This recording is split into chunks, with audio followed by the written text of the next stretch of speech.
Estamos ya a punto y coma, lo prometido es deuda. Y miren, hoy un juez federal, como lo platicamos más temprano y a lo largo del día en Excelsior Televisión, un juez federal en Estados Unidos bloqueó de manera temporal la decisión del presidente Donald Trump de cancelar el famoso programa migratorio que conocemos como DACA, que básicamente protege a más de 800,000 jóvenes de la deportación. Pero desde que Trump llegó a la presidencia, la relación con México cambió. El republicano se planteó cancelar también el Telecán y construir además este muro fronterizo con nuestro país. Hoy vamos a platicar justamente sobre este tema en punto y coma, así que no se separe. Bienvenidos.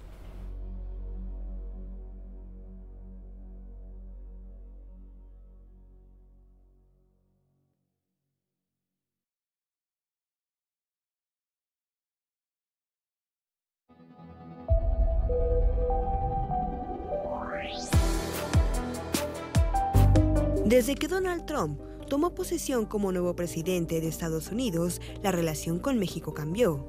En tan solo un año, la relación bilateral fue definida esencialmente por dos temas: la migración y la necesidad de detener el influjo de criminales y narcotraficantes a través de las fronteras, así como la necesidad de modificar o terminar con el Tratado de Libre Comercio de América del Norte.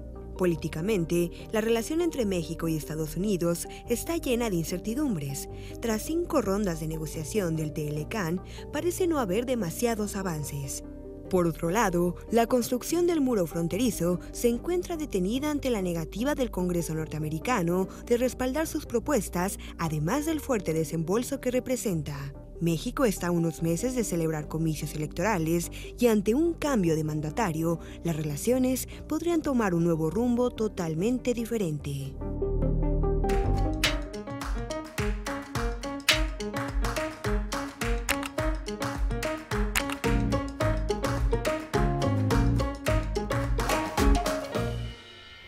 Pues ya estamos aquí y lo platicábamos desde el inicio. Bienvenidos a Punto y Coma. En mi caso, Paola Barquet, ya lo saben, y hoy nos acompaña además en el estudio el doctor Tomás Milton Muñoz Bravo, profesor e investigador además del Centro de Relaciones Internacionales de la UNAM.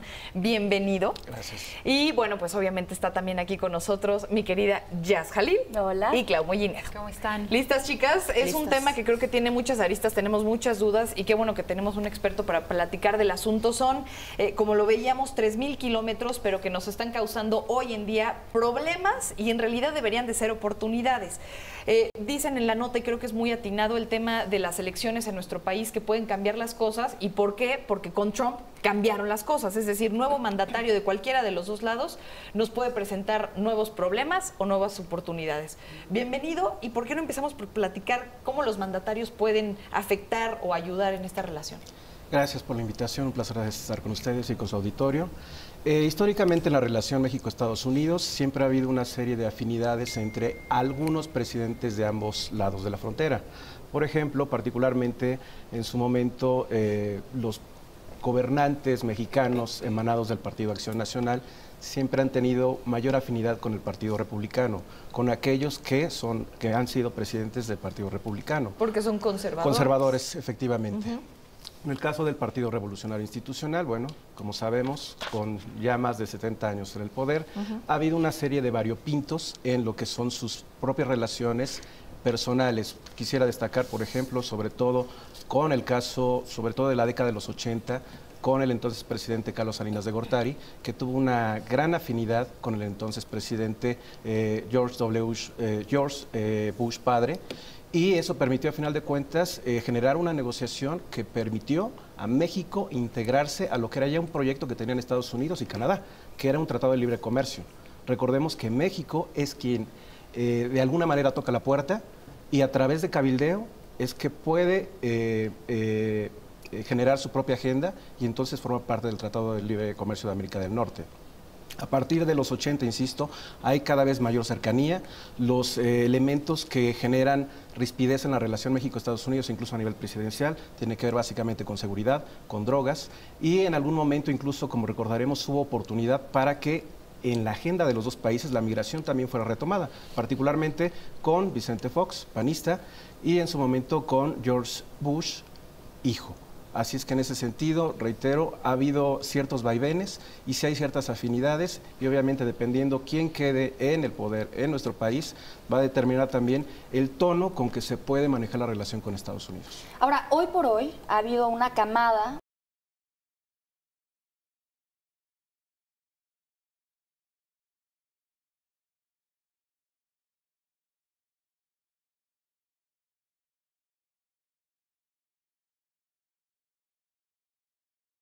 si no se logra, hay que empezar a pues, abrir nuevos horizontes, lo cual me parece a mí personalmente pues, muy inteligente, ¿no? No nada más es Estados Unidos. Hay otros lugares con quienes también deberíamos estar negociando y que no se nos cerraran las puertas por completo. Sin embargo, ¿qué significa esto? ¿Por qué no se está arreglando nada? ¿Por qué en el 2017 no logramos concluir ya con esta negociación? En primer término, hubo una premura por tratar de que en 2017 se cerraran las renegociaciones, básicamente pensando precisamente que México iba a tener ya elecciones, y recordemos que en el caso de Estados Unidos, en noviembre ya tienen lo que se les denominan elecciones intermedias, que básicamente es para renovar el Congreso, de manera tal que lo que se presuponía, sobre todo era corresponder a una serie de tiempos políticos, no a tiempos que son más bien de carácter técnico, de carácter economicista, que eso lleva mucho más tiempo.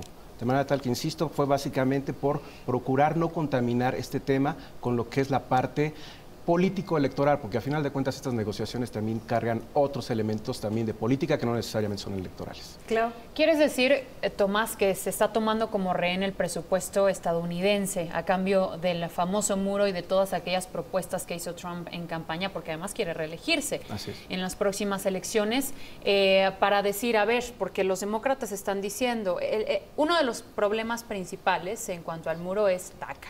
Entonces, los demócratas están diciendo, a ver, republicanos, si ustedes quieren negociar con nosotros, negociemos DACA, negociemos esta inmigración que ustedes quieren llevar masiva, a cambio del muro y de las otras propuestas de Donald Trump. Pero sin DACA no hay muro. Y entonces, en contraparte, los republicanos dicen, bueno, pero el muro es parte de la seguridad nacional. Lo mismo que dice Trump. Ok, ya no quiero los 3,000 kilómetros de muro que yo había prometido y que yo había exigido, pero quiero un muro a cambio del destino, del futuro de los migrantes. Muy bien, en ese aspecto es fundamental entender en este momento que están compaginadas una serie de agendas que ha propuesto a final de cuentas el actual presidente estadounidense.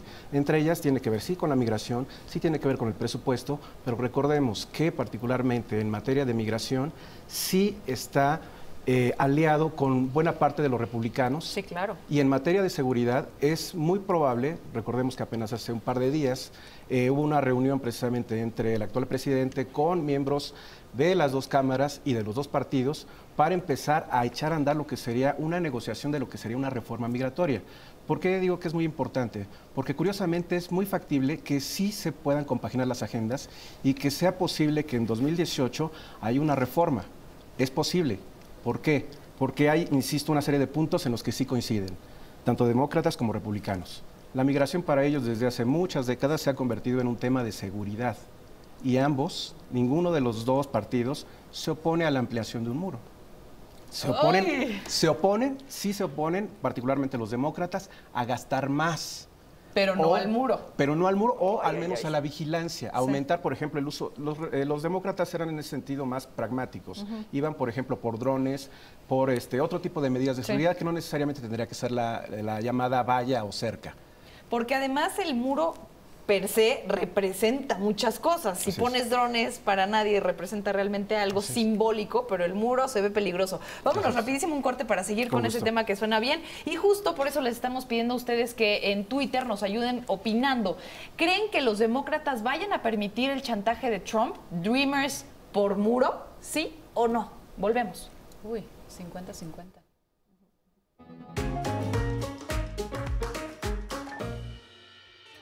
Un juez de Estados Unidos ordena al presidente Donald Trump que reactive parcialmente el plan DACA para jóvenes indocumentados. El juez de la Corte del Distrito Norte de California emitió este martes su decisión, en la que califica de arbitraria y caprichosa la determinación que Trump tomó el pasado septiembre para acabar con el DACA y dar al Congreso hasta el 5 de marzo para solucionar la situación de sus beneficiarios. En el fallo, el magistrado considera que el gobierno de Trump tiene la obligación de volver a aceptar las solicitudes de renovación a DACA por parte de aquellos individuos que ya habían recibido previamente los beneficios de este programa y que, sin embargo, ahora se están quedando sin protección. Eso sí, el juez no pide al gobierno de Trump que acepte nuevas solicitudes por parte de jóvenes que nunca antes se habían inscrito.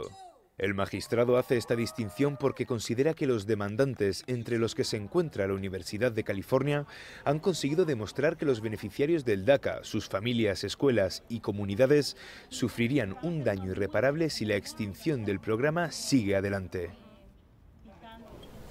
Bueno, ya estamos de regreso. Es un tema complicado, es un tema polémico y justamente, Tomás, nos comentabas, ¿no?, sobre los factores que pueden influir. Algunos de los factores seguiremos platicando a lo largo del programa. Evidentemente, negociar una política migratoria es complicado, sobre todo cuando se trata de republicanos versus demócratas. Unos quieren velar por unos intereses, otros por otros intereses. Ayer Trump llamaba a esta ley que se va a hacer sobre inmigración la ley del amor, que porque él va a firmar de acuerdo a lo que los republicanos y los demócratas, al acuerdo que ellos lleguen, aunque no esté enamorado de la ley.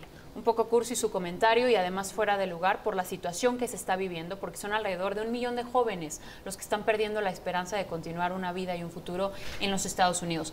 Y son cuatro las reformas, los aspectos que tendría esta nueva ley de inmigración: la seguridad fronteriza, DACA, la inmigración en cadena y la lotería de visas. Pero quiero comenzar por el inicio. ¿Qué representa esta inmigración en cadena? Es decir, ¿cuánto es el porcentaje de los Dreamers que abarcaría esta inmigración en cadena? Claro que sí. Antes, si me es posible, si me lo permiten, por favor, tenemos que diferenciar dos situaciones. La primera, hablar de una nueva ley de inmigración, una reforma compleja, sí incluiría estos temas. Sin embargo, en este momento lo que se vislumbra es que en primer término, recordemos que es hasta marzo, con todo y que se acaba de anunciar, insisto, por este juez de California, que debería de continuar el programa DACA. Inicialmente hasta marzo tienen los chicos beneficiados para permanecer en Estados Unidos. Después de eso, una serie de ellos, una parte de ellos, podría ser retornados a sus países de origen. Déjame, te detengo ahí, pero a pesar de que el juez lo dijo, ¿esto sigue caminando? Recordemos que a final de cuentas, así como es una primera resolución, ¿sí?, puede haber otras que permitan a final de cuentas aplicar tal cual la orden ejecutiva del actual presidente. Pero si el litigio no se desarrolla antes de marzo, la ley se lleva, más bien la ley se detiene. Solamente no se hace esta inmigración. Recuerden que, por ejemplo, hubo una orden ejecutiva para evitar el ingreso de venezolanos, de originarios de Chad y de originarios de Corea del Norte, así como de 6 países de origen musulmán. Sí. Hubo un juez que detuvo inicialmente, una serie de jueces que detuvieron esa orden ejecutiva, pero otro permitió a final de cuentas que se aplicara al menos para aquellos que provenían, insisto, de Chad, que provenían de Corea del Norte y de Venezuela. En el caso de Venezuela, sobre todo aquellas familias ligadas con políticos y funcionarios de ese país sudamericano. ¿Y quién decide cuál es la última palabra? La Porque, Corte Suprema. Se van peleando. La Corte Suprema es la que a final de cuentas tiene que dar la última palabra y ya no hay forma entonces de modificar. Pero sí todavía es latente, sí hay un riesgo de que, insisto, que en marzo arranque. Perdón, tengo que interrumpirte un momento, adelante, Tomás, porque vamos. Bueno, desde que apareció Donald Trump en el mapa político, la verdad es que los mexicanos nos pusimos a temblar, no solamente por el muro, que efectivamente representa muchísimo, como bien lo decías, Pau, sino también por este apoyo a los Dreamers, chavitos que toda su vida han vivido, que crecieron en Estados Unidos, muchos de ellos que ni siquiera hablan español, que su identidad pues es un poco incierta, porque ya no son ni mexicanos, pero tampoco son estadounidenses, que habían recibido este apoyo desde que llegó Obama y que de pronto pues dijo, pues se van, ¿no? Se retachan. Ahora, lo que ha pasado en los últimos días con Donald Trump, no solamente aparece este libro que lo hace ponerse fúrico, empiezan a decir, oye, pues te tienes que sacar exámenes médicos, aparentemente tienes un trastorno, tienes problemas mentales, que por cierto los estudios que le van a hacer el viernes pues, no incluyen estos exámenes psicológicos, ¿no? Sin embargo, yo siento que ya lo están frenando. ¿Cuál es tu percepción? O sea, no es omnipotente. No lo es. En una oportunidad previa platicamos también sobre el tema y no es lo mismo ser presidente que ser candidato. Y en la presidencia hay una serie de instituciones que a final de cuentas lo detienen y lo contienen. Hay pesos y contrapesos. Y en ese sentido, a pesar, insisto, incluso de tantas locuras que hemos visto en muchos sentidos, debemos de recordar que él es la cara visible de un movimiento, pero hay personas incluso que todavía son más radicales que él y que están detrás de él. Recordemos a Bannon, que particularmente acaba de ser incluso... Sí, está en el ojo del huracán con lo del libro, ¿no? Y las declaraciones. Exactamente. Y a grandes rasgos, el actual presidente estadounidense sí tiene un gran poder. Sí. Sin embargo, insisto, tanto el Congreso como incluso el Poder Judicial, del que acaba de decir que no es justo, precisamente por revertir esta orden ejecutiva para poner en marcha el DACA a partir de marzo próximo.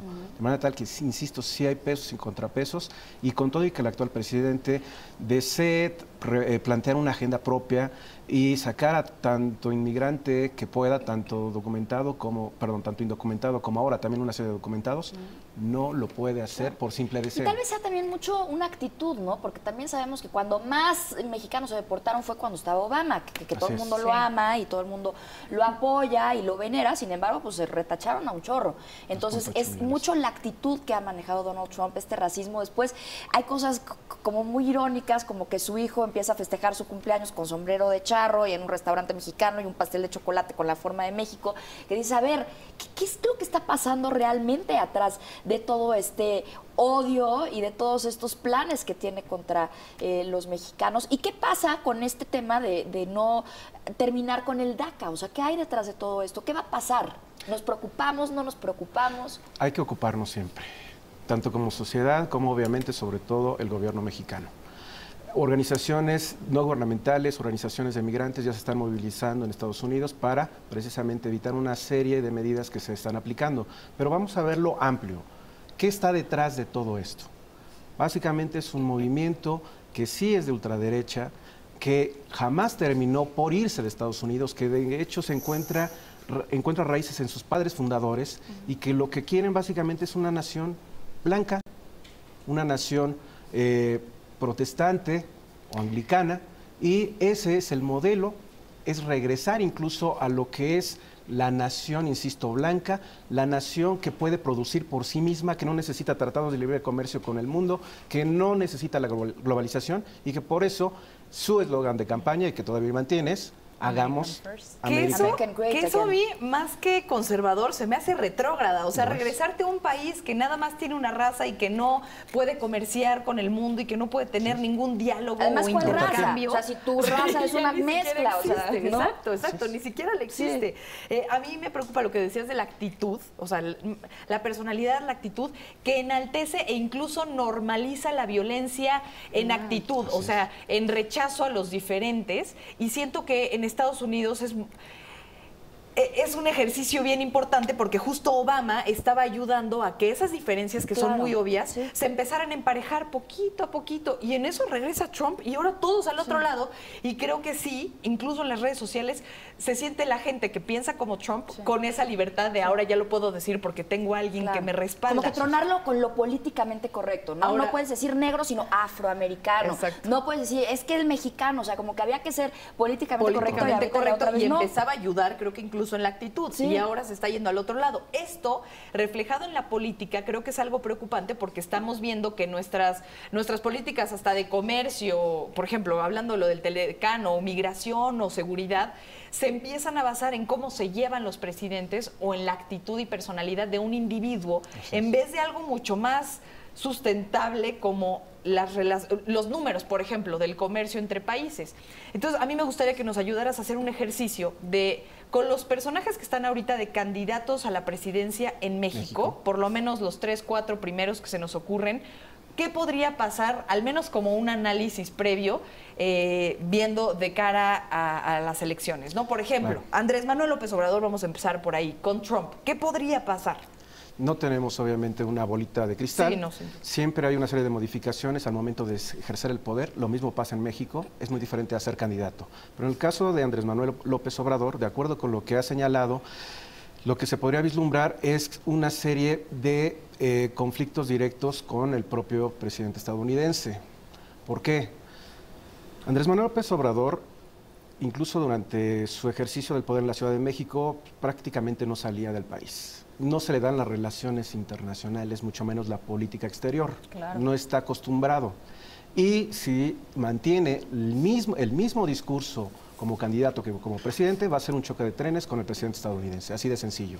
Okay. Mitt representa básicamente el continuismo y la posibilidad incluso de todavía tener, si mantiene en el gabinete el actual canciller, significa que tiene una puerta para hablar con el yerno de Donald Trump, que eso no significa que haya resultado hasta el momento, pero a final de cuentas diálogo. Es una puerta. Pero es, insisto, seguir con el continuismo, incluso en políticas de migración en nuestro propio país, que nos hemos vuelto, insisto, en la puerta de contención de lo que son los centroamericanos. Eso podría continuar. Y finalmente, todavía no sabemos si va a ser Anaya, pero parece que sí. Diríamos que probablemente sería complicado echar a andar la maquinaria de la propia Secretaría de Relaciones Exteriores, debido a que básicamente quien tiene en este momento los hilos, los contactos, básicamente es el Partido Revolucionario Institucional. Recordemos que ya va a cumplir 12 años el Partido Acción Nacional sin la posibilidad de acceder a la presidencia y por ende sería más complicado. No creo que sería por su personalidad, no creo que sería un choque de trenes inmediatamente con Donald Trump. Calderón y Fox, ¿qué previos dejan en el PAN? Dejaron una relación, digamos que estable en materia de la relación con Estados Unidos, no así con la relación con América Latina, que la tuvo que recomponer Calderón, porque Fox hizo cometió una serie de errores que, bueno, no nos daría tiempo comentarlo, pero básicamente cometió muchos errores y tuvo que recomponer la relación, particularmente Calderón. Pero insisto, en términos generales, es especular un poco, no debería de hacer eso de mi parte. Pero es interesante escuchar cómo pueden empezarse a manejar, sobre todo por las personalidades, claro. Y lo que estamos esperando para 2018, cuántos ejercicios hemos hecho de más o menos querer ver qué va a pasar. Oye, Tomás, y justamente entre todo esto el protagonista sigue siendo Trump. Así es. Entonces, desde tu perspectiva como experto en las relaciones internacionales, ¿qué es lo que realmente le interesa más a Trump? El nivel de su popularidad, le interesa más lo que viene, que son las reelecciones, en donde él quiere ser nuevamente el protagonista de la historia, le interesa más el miedo que hoy tiene a perder el gobierno, porque no lleva ni siquiera la mitad del gobierno que todavía le espera. ¿Cuál es el principal problema del mandatario estadounidense actual?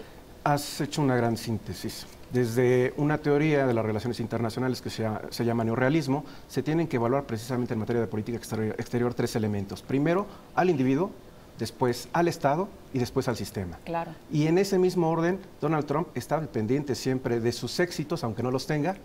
En segundo lugar, está sí generar una serie de situaciones económicas proclives para regresar a este viejo modelo de los 50, de los 60, de gran auge para Estados Unidos.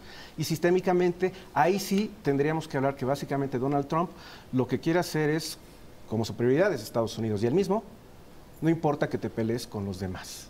Es decir, con otros estados, siempre y cuando, insisto, no correspondan a lo que tú estás dictaminando desde esta posición de poder que se llama Washington. Por su personalidad, ¿quieres decir que seguirá velando por sus intereses y los intereses de lo cual él considera es en beneficio de la nación de Estados Unidos? Sin duda, pero en ese sentido también tengo que acotar, el Departamento de Estado sí está teniendo gran relevancia en materia de política exterior por Estados Unidos, porque si no fuera por este Departamento de Estado, probablemente Donald Trump se habría peleado ya con más mandatarios y habría generado mayores problemas. Insisto, institucionalmente hablando, sí están funcionando una serie de agencias y una serie de entidades en Estados Unidos. Bueno, pues sin duda no tenemos una bolita de cristal, como bien lo dices, pero regresando podemos especular un poco, jugar a que estamos en el futuro, ver qué sucedería en las siguientes elecciones, sobre todo ahora con Oprah, que todo el mundo está como levantando, ¿no?, la pancarta de Oprah for President. Así es que hacemos una pequeña pausa. Participe por favor con nosotros en redes sociales, ya saben nuestra pregunta en @puntoycoma_tv. Volvemos. Creo, profesor, que ya te metimos en problemas, porque ahora Yasmín quiere ver ya repasamos el tema electoral en México y ahora también puede ser para la candidatura de Estados Unidos, que obviamente Trump es uno de los que dice que quiere ir. Después está Oprah Winfrey. ¿Y cuáles son las otras opciones? Bueno, Oprah dijo que no. que ella sin duda no va, aunque la gente Pero ya en queremos redes ponerle sociales, su pareja después dijo del que sí. discursazo que se aventó en los Globos de Oro, la verdad es que si no lo han visto vale mucho la pena, está en YouTube. Bárbaro discurso. Si tuviéramos tan solo un discurso de esos en México, ese candidato gana. Porque a la gente en inmediatez lo que considero le interesa más es que ese político que te está hablando, que esa persona que te está hablando esté cercana, sea cercana a ti, te dé un ápice de esperanza. No le importa el típico discurso de la política mexicana, que no sé por qué no lo cambian cuando están viendo que eso no funciona, que están distantes, que están del otro lado, donde yo soy quien te manda, quien ejerce aquí el mando de la nación, tú estás del otro lado, tú y yo somos algo distinto. No.